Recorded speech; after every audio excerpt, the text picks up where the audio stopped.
Non, moi je suis coach.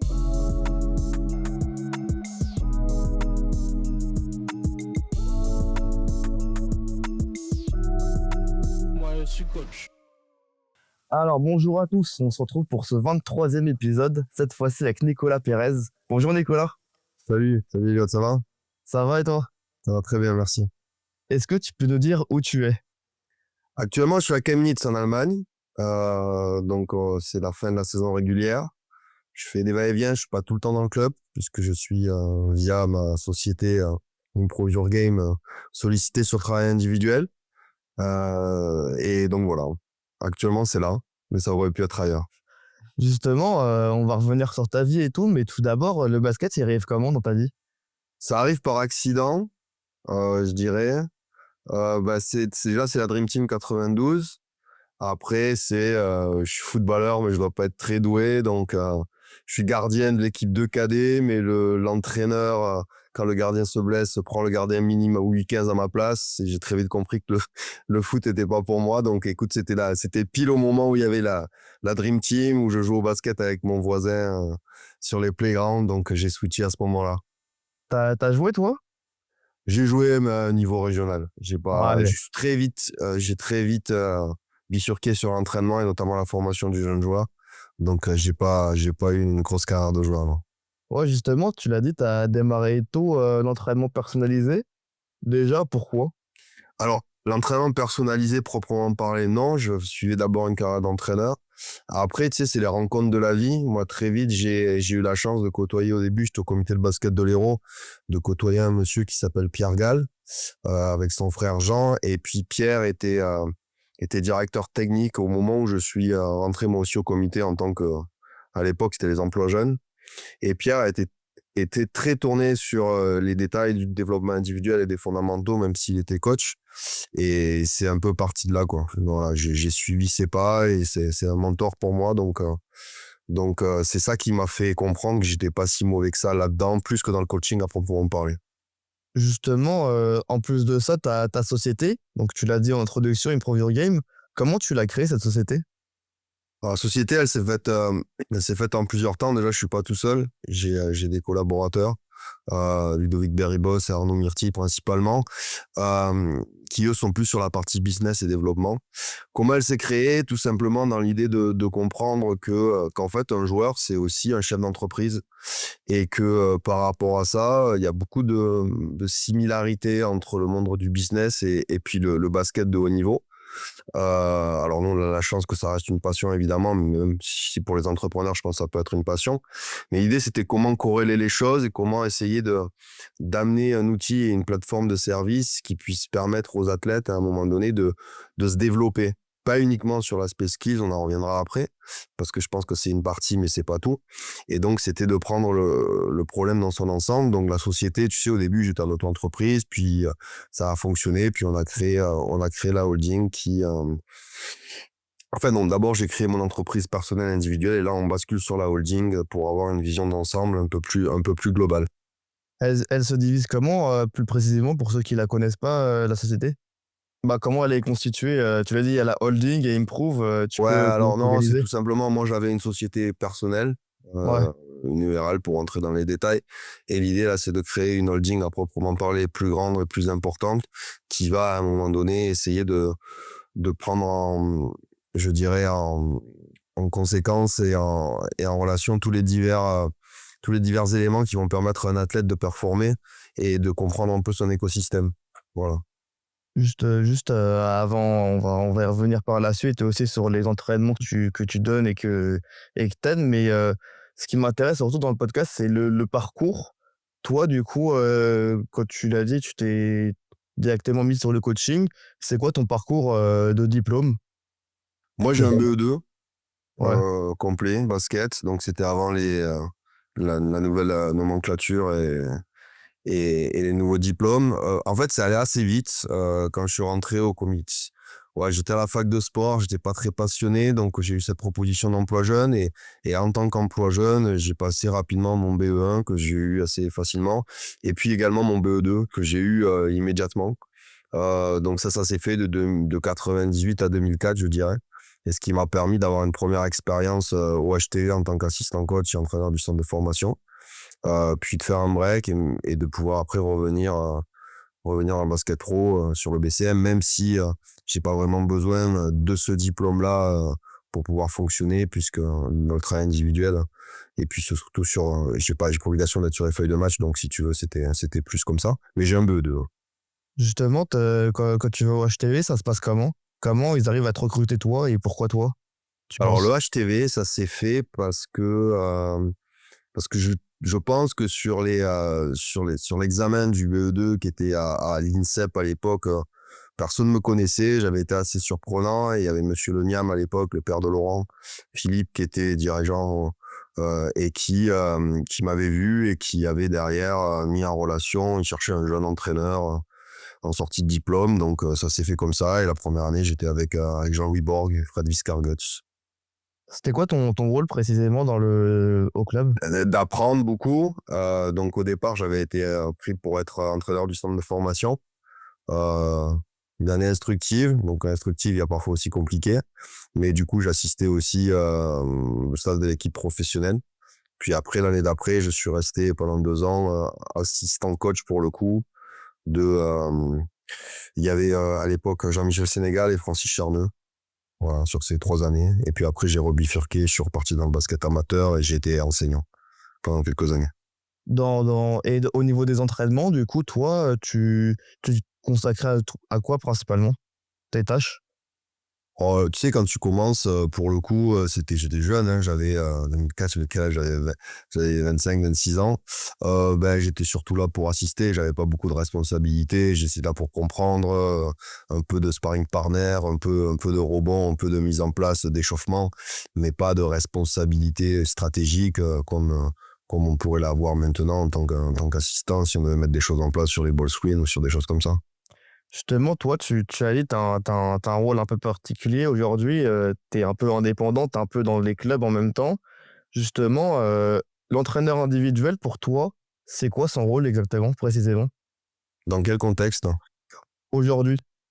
Ok, alors c'est une réflexion intéressante. Moi, je me définis comme un entraîneur individuel, comme un player development et pas comme un skills coach. Parce que ça veut pas dire qu'il n'y a pas des skills, mais mon expérience m'a appris que aider un joueur à progresser et à se développer, c'est bien plus que les skills ou autre chose, c'est la mise en relation et la compréhension de l'ensemble global. Et la vraie question, je pense, le vrai rôle d'un player development, c'est de permettre à un joueur de transférer le plus rapidement possible ce qu'il fait à l'entraînement dans le scénario de match. D'où l'importance de connaître le scénario de match et d'être cohérent par rapport à ça. Je te OK. dis ça parce que souvent, tu vois beaucoup de vidéos qui sont super intéressantes, mais des fois, dans le monde FIBA, j'ai envie de me dire, mais en fait, ok, c'est cool, mais comment, en fait, et quand ça arrive dans un jeu FIBA, en fait, ça n'arrive OK, jamais ouais, je dans vois un ce que jeu tu veux FIBA. dire. Tu vois ce que je veux dire? Ouais. Donc c'est souvent ça. C'est souvent ça le truc. Et moi, comme le premier, je me suis beaucoup inspiré des meilleurs players development coach, Joan Len, Tim Martin, des gars qui sont aux États-Unis. Mais il faut pas oublier un truc, c'est que ces mecs-là, ils coachent des All-Stars qui, quoi qu'il arrive, prendront 25 tirs par match. Et dans un contexte différent, dans une organisation différente, qui n'est pas du tout celle du jeu FIBA, en fait. Donc il y a toujours cette perspective-là à avoir dans le rôle du player development, compréhension du jeu, comment on peut remettre ce qu'on fait dans le contexte du jeu, quoi. Justement, du coup, toi, tu t'es construit en tant que, player development, tu l'as dit, mais comment ça se construit un entraînement fait par toi? Ok. Bonne question, très intéressant. Tout dépend des entraînements, tout dépend du moment, tout dépend du joueur. On va prendre un exemple simple et concret.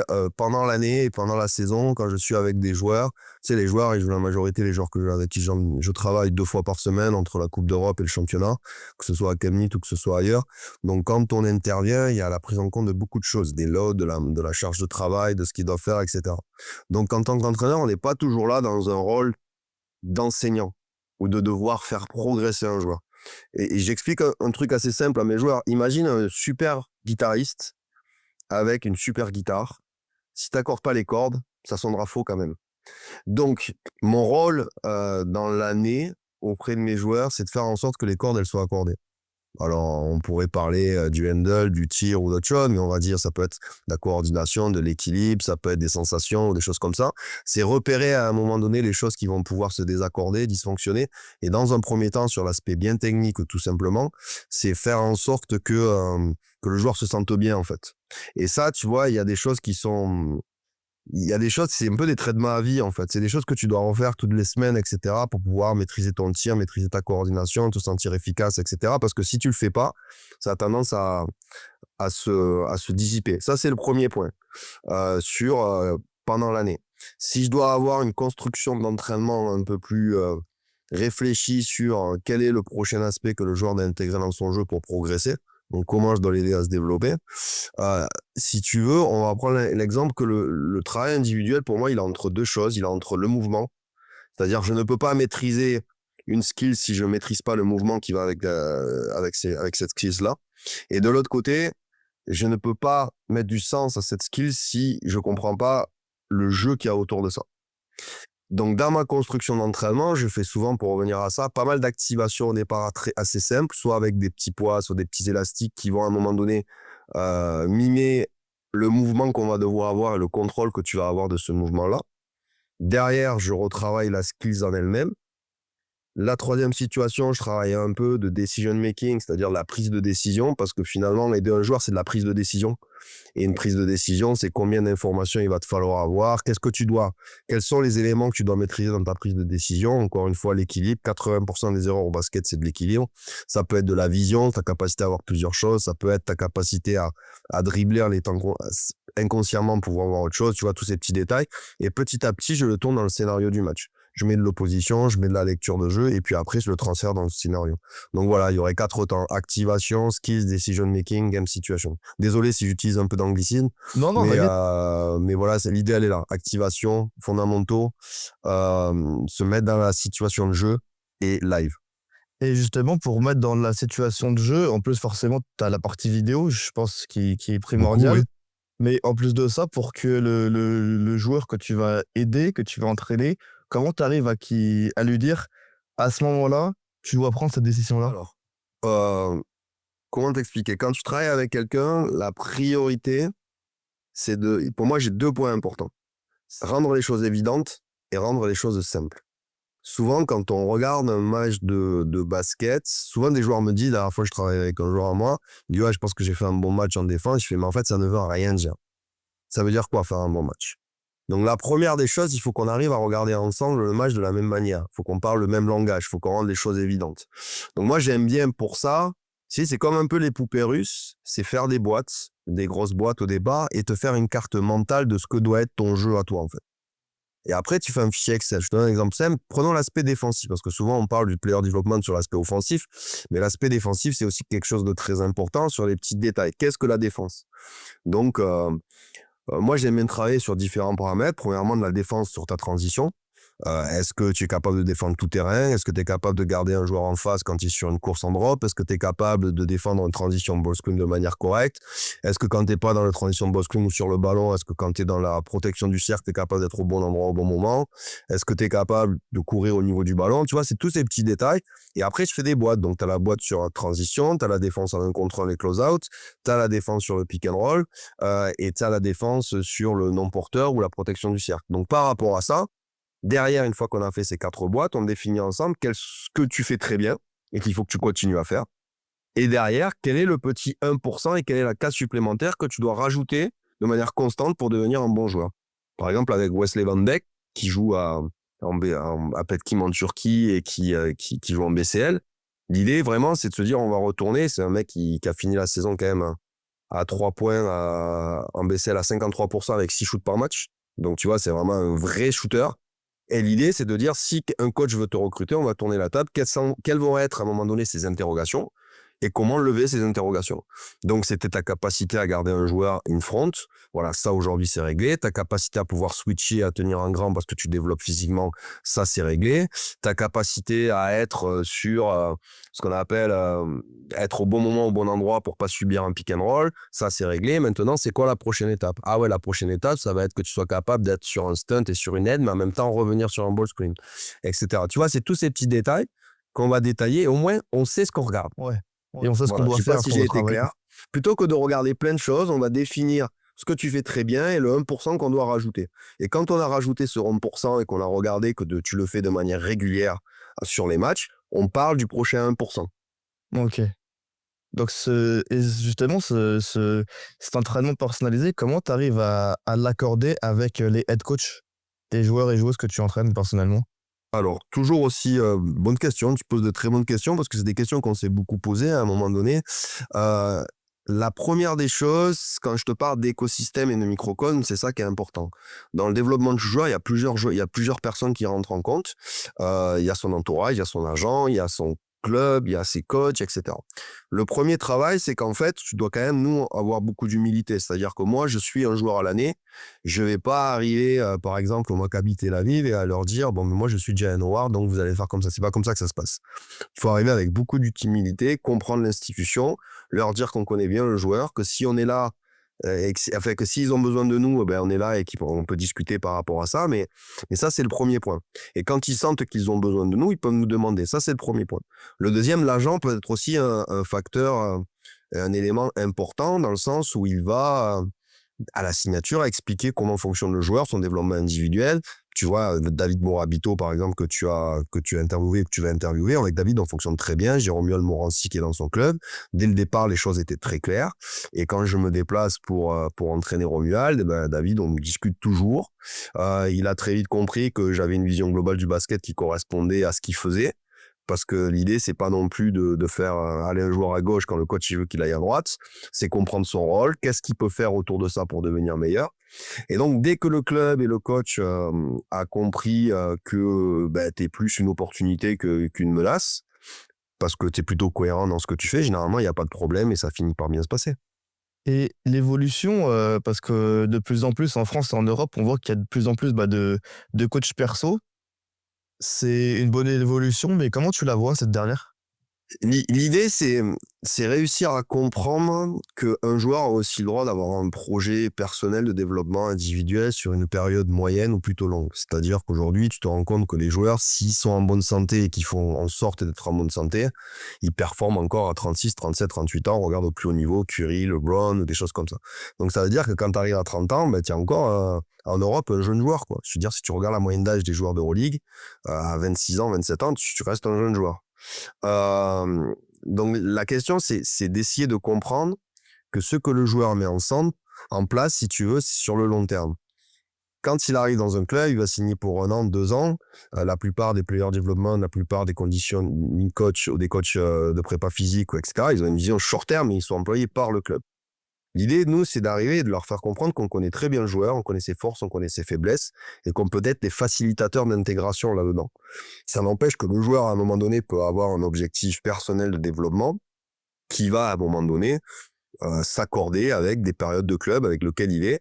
Et l'idée, c'est de travailler en harmonie avec les préparateurs physiques, etc., sans jamais aller à l'inverse des loads ou des choses comme ça, parce que pendant la saison, le joueur, son employeur, ça reste le club, et donc c'est important que le club soit une priorité. Mais moi, je trouve ça plutôt bien que les joueurs décident d'investir sur eux-mêmes de manière à développer leur jeu, de manière à atteindre leurs objectifs, et puis il faut pas se le cacher aussi, développer leurs valeurs. C'est une carrière, il y a de l'argent à gagner, c'est un métier, et que jouer 4-5 ans de plus parce que tu as mis en place les choses, sur certains joueurs, ça représente une sacrée somme qui va leur permettre de se mettre à l'abri pour après leur carrière. Et justement, par exemple, toi concrètement, comment ça se passe quand, c'est un joueur qui t'appelle, par exemple, qui te dit, «Bah, moi, j'ai besoin de travailler sur ça, ça et ça. Je fais appel à toi pour, m'entraîner là-dessus». Ça se passe comment? C'est pas Une tout à début fait... de Ouais, collaboration? ouais, alors, ça, c'est si j'étais vraiment un skills coach qui répondait à une commande. Nous, notre modèle de pensée et de réflexion, il est pas ça veut pas dire que ça peut pas exister, mais il est pas tout à fait comme ça. Moi, déjà, je fais un premier constat. Souvent, la faiblesse de ce métier de player development, enfin la faiblesse, la difficulté qu'on a dans ce métier de player development, auquel les différents player development qui ont passé énormément d'heures et des milliers d'heures à réfléchir, c'est que finalement, comme la plupart des gens, ils ont été joueurs ou entraîneurs ou managers général, etc., tout le monde a son avis sur le développement individuel. Voilà. Tout le monde pense que, même les agents, que son joueur a besoin de ça pour progresser, pour progresser.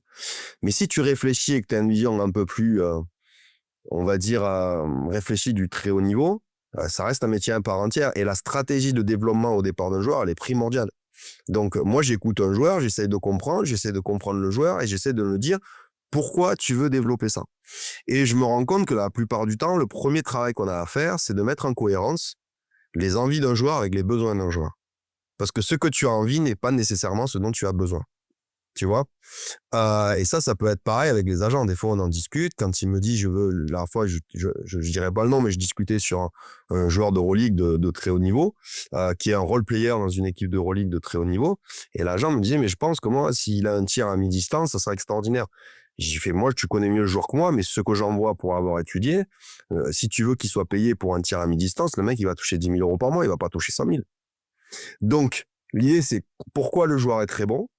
Qu'est-ce qu'il fait très très bien qui fait qu'il est à ce niveau-là et qu'il est payé? Et quelle est la prochaine chose qu'il va devoir faire pour continuer à franchir un cap? Et à partir de là, dans quelle équipe il pourra aller pour pouvoir franchir ce cap-là? Et donc, tu vois, il y a tout un travail à un moment donné de cohérence et de synergie avec l'agent pour que l'agent puisse trouver la bonne structure pour que le joueur se développe s'il est jeune, etc., etc. Et surtout, c'est sur le long terme, du coup. Toi, tu vises vraiment le long terme. Court et long terme, c'est-à-dire que pour revenir sur Wesley Van Beek, par exemple, l'idée, c'est un mec qui est un vrai shooter. Cette année, on a beaucoup travaillé. Qu'est-ce qui va se passer sur les pick and roll? S'il est une menade constante à 3 points, il va falloir aussi que tu sois capable de driver et d'aller dans la raquette. Donc, quand il est dans la raquette, on a progressé sur le finishing. C'est quoi la prochaine étape? Maintenant que tu es fort sur le drive et le finishing, est-ce que tu peux avoir du mid-range? Mais aussi, est-ce que tu peux être un playmaker pendant que tu drives, aller chercher des passes? Est-ce que dans ta compréhension du jeu, tu es capable d'aller au bon endroit en fonction du different coverage? Tu vois, c'est une réflexion un peu plus large et un peu plus vaste, mais qui fait que step by step, le joueur, il passe des étapes et puis il coche les cases, en fait. Ah ben tiens, ça, il sait faire, ça, il sait faire, ça, il sait faire. Donc du coup, quand un coach veut le recruter à un très haut niveau, ben, il se dit, OK, moi, je veux prendre un joueur pour jouer 15 minutes, c'est un vrai shooter, mais derrière, s'il peut pas switcher avec lui, s'il peut pas tenir en 1 contre 1, s'il peut pas tenir en pick, à un moment donné, le mec, il va pas le prendre. Donc l'idée, une fois qu'on a casé tout ça, eh ben, il n'y a pas de raison que le mec le prenne plus, en fait. Pour revenir sur ton parcours, tu as rejoint le BCM Graven Dunkerque qui avait misé sur le développement personnalisé des joueurs. Comment ça s'est fait, cette collaboration avec le club? Alors, c'était pendant le Covid. Ouais, Alors, ça en s'est plus. fait de manière très, très naturelle, je dirais. C'était pendant le Covid. Mais quand avant, j'étais coach et j'intervenais dans différents clubs. Et j'avais lié amitié avec un club de la Côte d'Opale qui m'avait fait venir. Et dans cette équipe-là, il y avait le fils du manager général, Olivier Bourguin. D'accord. Et donc, quand Olivier Bourguin, qui était manager général et directeur sportif à l'époque du BCM, cherchait un player development, ben, son fils là me dit, ben, moi j'en connais un, etc. Et on est rentré en relation comme ça, en fait, tout simplement. Il m'a contacté à ce moment-là. Et donc, j'ai passé 3 ans là-bas, 3 belles années. La première année avec le Covid, c'était un peu compliqué, mais j'ai beaucoup appris. Je suis arrivé, je pense pas que j'étais prêt la première année. Ils ont été patients avec moi. Et puis après, je pense avoir rattrapé le retard et aujourd'hui avoir acquis pas mal d'expérience, qui fait que je commence à acquérir une certaine compétence dans le basket de haut niveau, mais j'ai passé vraiment 3 belles années auprès de gens super et d'un club super. Justement, tu l'as dit, t'étais pas pro au début. Comment t'as évolué dans le club, toi? Alors, moi, j'avais la mission d'être coach individuel sur l'équipe professionnelle. Après, comment t'évolues? Tu te rends compte que tu as des lacunes, donc tu travailles. Moi, j'ai des défauts, je fais des erreurs, mais j'essaie de pas refaire 2 fois les mêmes erreurs. C'est d'avoir une vision globale et complète. C'est prendre ton temps, prendre du recul, essayer de comprendre, d'observer. Derrière, j'arrivais avec une certaine méthodologie sur le travail individuel, sur la relation que j'ai toujours gardée, mais je l'ai adaptée. J'ai essayé de la faire corréler avec les exigences du haut niveau. Et puis voilà, maintenant, quand on regarde un match de basket, eh ben, ça va moins vite parce que j'arrivais du basket féminin aussi. Donc, l'œil, il a besoin de s'habituer. Entre du basket féminin et du basket masculin, c'est pas la même vitesse, c'est pas la même exécution. Il n'y a pas forcément les mêmes choses aussi. Il n'y a pas obligatoirement les mêmes choses aussi stratégiquement. Et donc voilà. Mais ça s'est fait naturellement. Ça a pris du temps. Tu sais, dans la vie, il faut laisser le temps au temps. Et aujourd'hui, ça fait 3 ans, plus les 2 ans que j'ai avec Chemnitz ou aujourd'hui des athlètes aussi qui me sollicitent individuellement. Ouais, voilà, ça s'est fait comme ça. Justement, tu l'as dit, tu avais passé par le basket féminin aussi. C'est ce que tu voulais, c'est de voir un maximum de basket parce que tu as vu la formation. Non, c'est des opportunités. J'étais Ouais. sur Montpellier. Le président du club, Franck Mala, qui est un ami, m'a sollicité pour que j'intervienne sur l'équipe féminine pro. Écoute, c'est aussi des expériences super intéressantes. C'est ma première la mise en relation avec Gabi Williams, avec qui on a pu bosser la première année. Après, j'ai gardé du lien. J'ai bossé avec Rachid Méziane, avec Thibaut Petit. D'excellents souvenirs, pareil. Voilà. Pour l'instant, j'ai toujours la chance de passer des bons moments là où je suis, donc j'en suis assez reconnaissant. Justement, c'est bien que tu en parles parce que je vais t'en parler de ta relation avec Gabi Williams. Ça a démarré comment? Gabi, on a travaillé ensemble la première année au BLMA. Donc c'était un petit pari. Elle était arrivée. C'était une joueur très talentueuse. Elle avait fait un an en Espagne. Et puis par son travail, hein, parce qu'à un moment donné, on faut rendre à César ce qu'il y a à César. Gabi, on est là, on l'accompagne, mais c'est une athlète extraordinaire qui a besoin de gens autour d'elle, mais elle fait tout seul. Hein. Voilà, il faut être assez objectif par rapport à ce qu'on fait. On peut aider les gens, on peut les accompagner. Je pense que je l'ai aidé. On a travaillé sur son tir parce que la première année, elle était passée de 21% en carrière à 35%. C'est ce qui lui a permis de pouvoir passer sur un autre cap. Mais encore une fois, moi, je veux bien m'accorder les 35%, mais si Thibaut Petit l'avait pas laissé shooter 4 fois par match, peut-être ne serait pas à 35% non plus. Donc, tu vois, c'est tout un contexte, c'est tout un ensemble. Il faut beaucoup d'humilité dans ce boulot-là, mais en tout cas, ça a bien fonctionné. Après, on est resté en contact et on a retravaillé ensemble beaucoup l'année dernière quand elle était à Lyon. Sur justement beaucoup plus du decision making, c'est-à-dire c'est quoi ta qualité, d'être capable d'aller dans la raquette avec le dribble ou off the catch. Maintenant que tu es dans la raquette, est-ce que tu es capable de finir, est-ce que tu es capable d'avoir un mid-range, est-ce que tu es capable de voilà un peu tout ce que je t'ai expliqué tout à l'heure. Mais on est parti de sa qualité première et puis cette année on reste en contact. Là je l'ai suivi mais j'ai moins travaillé avec elle, mais voilà, Gabi, c'est une athlète et c'est le point commun quand même de tous les athlètes, que ce soit Gabi ou Jalen Howard, qui aujourd'hui a une première saison en Euroleague aussi importante, c'est que c'est des gens, c'est facile de bosser avec eux en fait. Très facile. Bah, c'est facile parce que tu identifies un problème, tu travailles sur le problème et puis c'est réglé, tu n'y reviens pas en fait. Tu vois, après tu enchaînes toujours sur la suite. Alors qu'il y a des athlètes, des fois tu les entraînes pendant 2-3 ans et tu as l'impression de faire les mêmes entraînements, de dire les mêmes choses pendant 2-3 ans. Donc voilà pourquoi, et certains ils sont à un plus haut niveau que d'autres. Et Gabi et Jalen font partie de ces athlètes-là. C'est hyper intéressant, je kiffe. Et pour toi, ton parcours, ce qui est aussi intéressant, c'est que là, dans le dernier podcast qui est sorti, bon là on enregistre le 23 avril, mais le dernier podcast que j'ai sorti avant cet épisode-là, c'était l'épisode avec Franck Kuhn. Ce qui est intéressant dans son parcours, c'est que lui, il a voulu se diversifier aussi en allant à l'étranger. Et toi aussi, c'est ce que tu fais en allant en Allemagne. Comment ça s'est fait de rejoindre l'Allemagne?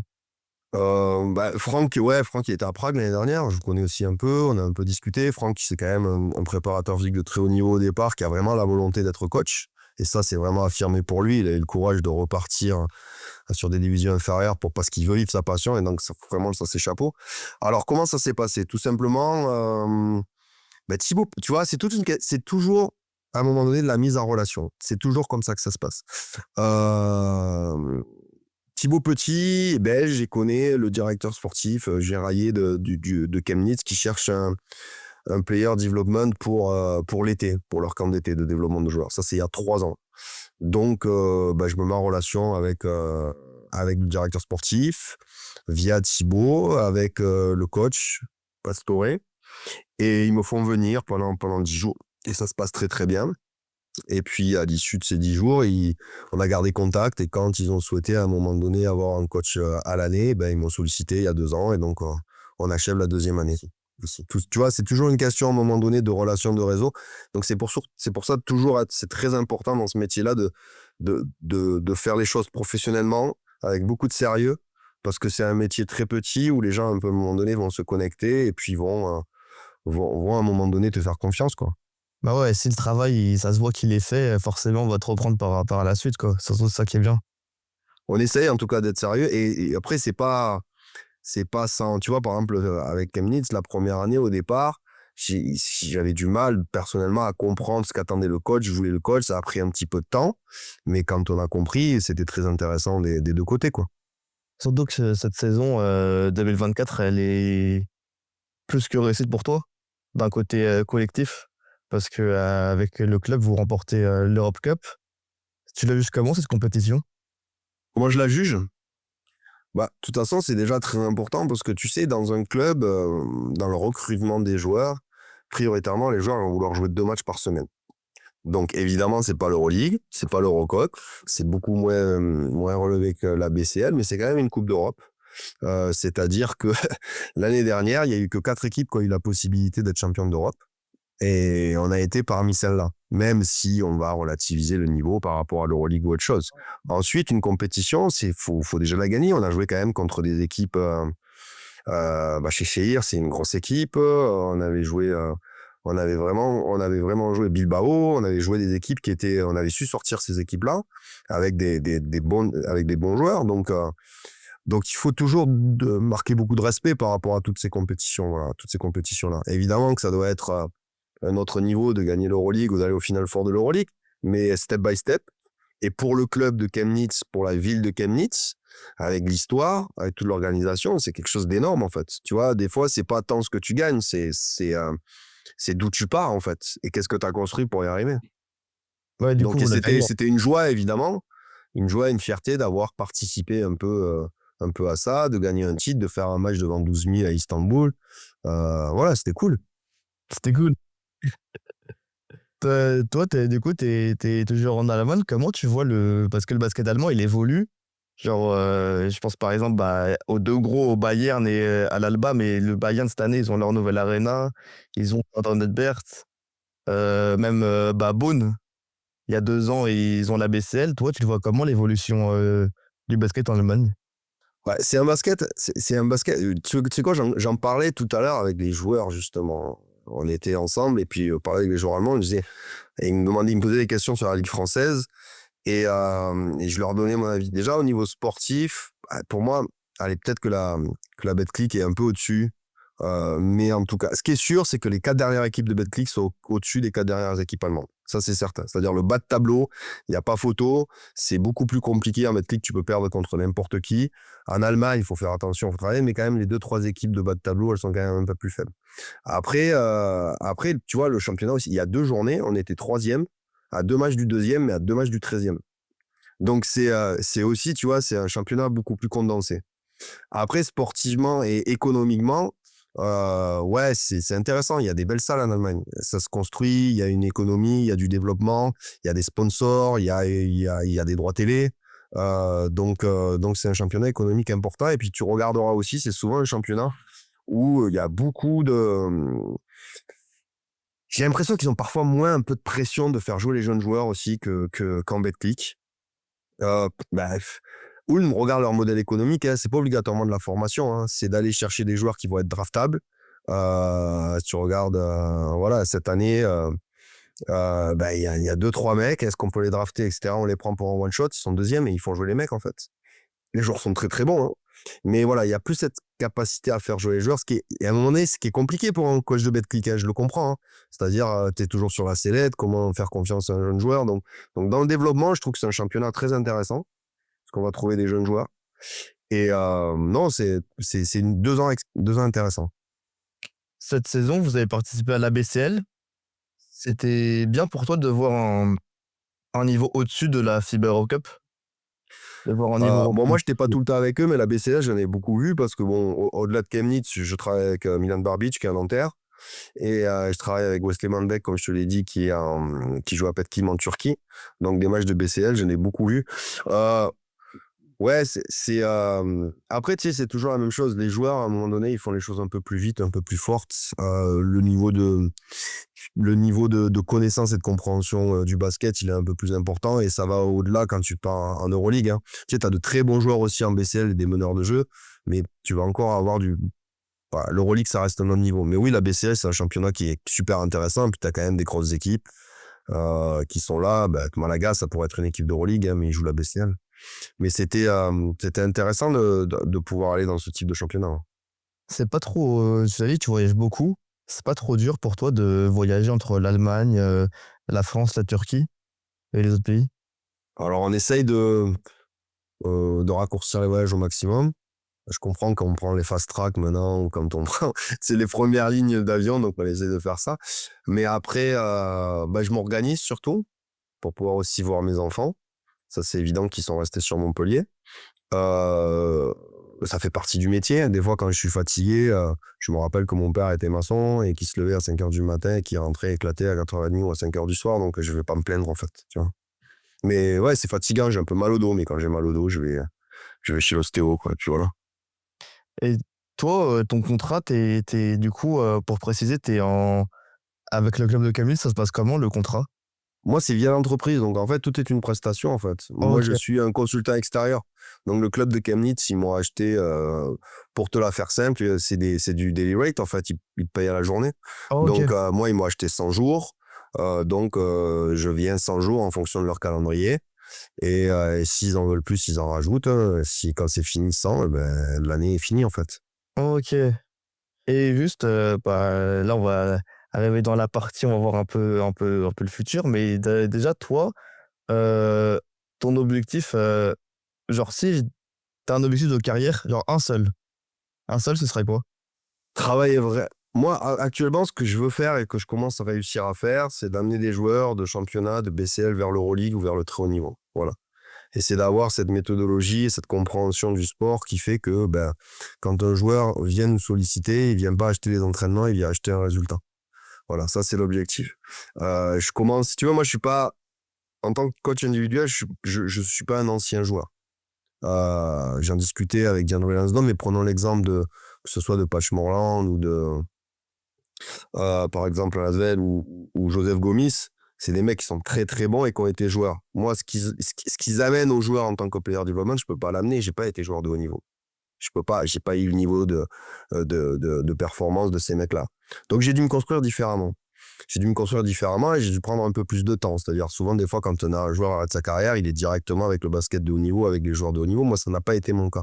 Mais ça a été plutôt intéressant parce que du coup, ça m'a permis de me construire différemment.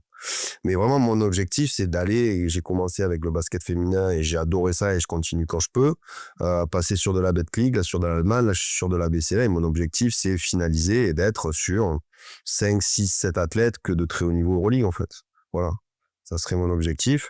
Et après, je sais pas, moi, si une opportunité NBA un jour se présente, évidemment, tu peux pas ne pas, en tout cas, y réfléchir, mais c'est pas du tout à l'ordre du jour et c'est pas ce que je recherche, en fait. Ouais, pour toi, c'est de continuer à être un peu partout, à entraîner Moi, mon individuellement. objectif, c'est de développer mon business et de comprendre qu'il y a une autre manière simplement que d'être un prestataire de service d'un agent ou d'un joueur qui dit je veux développer mon shoot ou autre chose. Nous, on vend pas ça, en fait, on propose pas ça. Nous, on propose de prendre un joueur à ce niveau-là et de l'amener à ce niveau-là. Voilà. Que ce soit en termes sportifs ou en termes économiques. Tu commences à 100, tu vas finir à 1000. Tu joues à ce niveau-là, tu vas finir en Euroleague ou tu vas finir là. Ça, c'est l'objectif d'accompagner un joueur moyennement. Et je suis pas magicien, donc moi, ça, je peux pas le faire sur une semaine l'été, en fait. Donc, tu vois, c'est toujours la dichotomie et la compréhension. Souvent, quand des fois, avec des agents, pour se mettre d'accord sur quelque chose, il faut savoir ce que tu vends, il faut savoir ce que tu achètes. Parce que si toi, tu veux acheter des pommes et que le mec, il vend que des voitures, à un moment donné, il va avoir un problème sur le prix, en fait. Tu vois Ouais, l'idée? ouais, C'est ça un va pas peu le ça. faire. Mais dès que tu as compris à un moment donné qu'on est tous sur la même longueur d'onde et puis qu'on a ce qu'on appelle en anglais des use cases, c'est-à-dire, ah ben tiens, on l'a fait avec lui, puis on l'a fait avec lui, puis on l'a fait avec elle, puis on l'a fait avec lui. Donc, ça veut dire que peut-être, ah ben tiens, une collaboration avec ça marche. Donc, si tes collaborations, elles marchent à 80% du temps, c'est que le métier, tu dois pas le faire si mal que ça. Et avant de terminer cet épisode, toi, tes prochains objectifs, ce serait quoi?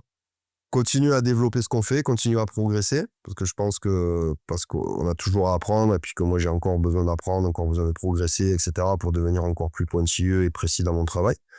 Donc ça, c'est sur mon projet personnel, on n'arrête jamais de progresser.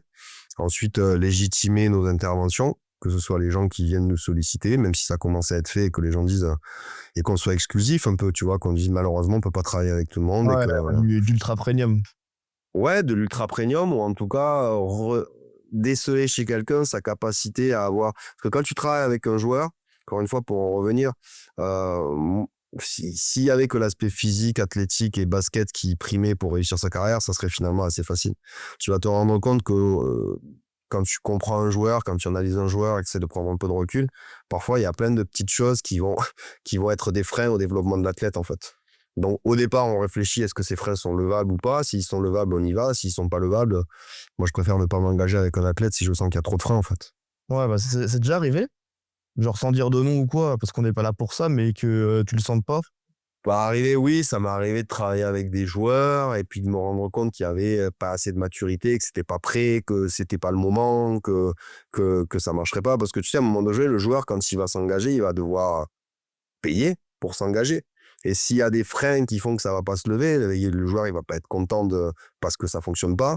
Et donc, parfois, il vaut mieux ne pas s'engager, ouais. Mais si je pense qu'il y a des freins mais qui sont levables, évidemment qu'il faut qu'on le fasse. Est-ce que t'as déjà collaboré avec, tu parlais bah, enfin, des noms mainstream de player development, genre du Drew Allen, etc. T'as déjà collaboré avec eux? Ou c'est déjà arrivé ou ça arrivera peut-être? Non, alors, bah, tu sais, c'est un peu pareil. Bon, j'ai collaboré avec des joueurs qui travaillent avec eux. Tu vois, par exemple, j'ai euh, j'ai John Jenkins, c'est un super pro de One Lane. Il m'avait filé son numéro, etc. Mais c'est des mecs hyper sollicités. J'ai rencontré Phil Henley à Trévise, très sympa. On a un peu discuté. L'ancien coach de LeBron. Mais non, j'ai pas vraiment collaboré avec des gens en termes de collaboration sportive particulière. Bah, t'as déjà le marché européen, c'est déjà bien. Ouais, enfin, si c'était, non, j'ai pas, on est plusieurs sur le marché. Ouais, moi, je me sens en tout cas beaucoup plus, tu sais, c'est deux mondes différents. Le développement d'un joueur NBA et le développement d'un joueur Euroleague, c'est deux mondes totalement différents.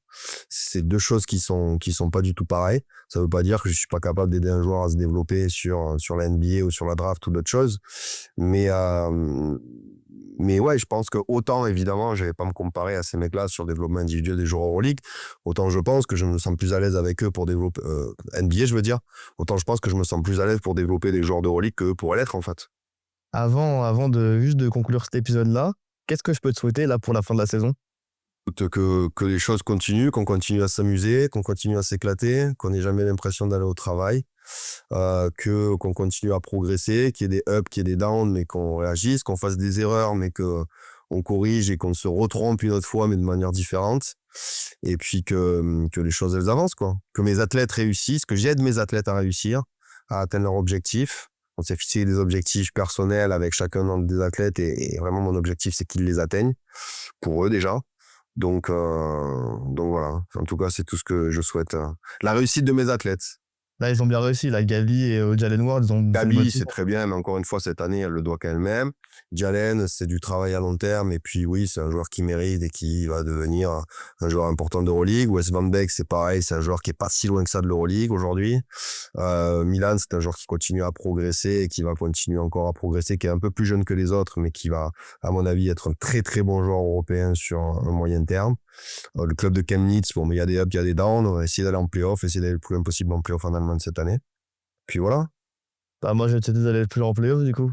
Merci beaucoup. Et puis Roman Morancy aussi, j'espère qu'il va remonter avec Blois en Pro B, en Pro A, en Betclic. Il le mérite avec le club de Blois. Donc voilà.